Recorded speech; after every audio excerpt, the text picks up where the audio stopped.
Now, continuing with the basic privacy settings on Facebook, you will see that the settings can be anyone on Facebook can see something, friends, only your friends, friends of friends, and you can also customize it, and I'll show you that in a moment. But let me just point out that networks are used for organizations as well as for geographic locations. If your company or your school is a network, then you can say, I only want people, let's say networks and friends, to see it, which would be co-workers, even in a very, very large corporation, or other students, even though there are thousands of students at a university, and your personal friends. So that's a use of networks that comes into play with privacy. And there are many corporations that are using Facebook, and this becomes an important setting. Now, you can customize the settings here by choosing which networks are to be exposed.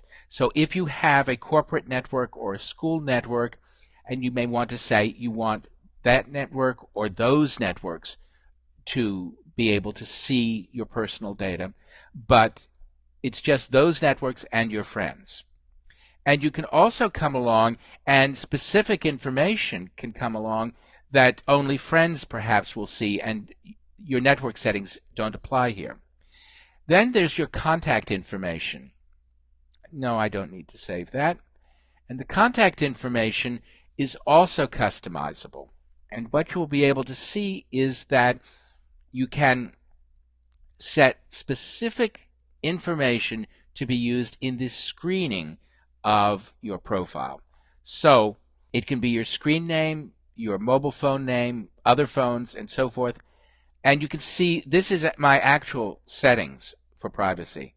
And the direct contact information here is only for friends. And the address and the website are larger, and I let more and more people see those. And this is now, both of these are the same address because Apple switched from Mac.com to me.com. And just as a reminder, yes, indeed, these are addresses that come to me, but jfiler at North Country Consulting is the address, and the website, northcountryconsulting.com. Those are the best ways of getting in touch with me if you need to.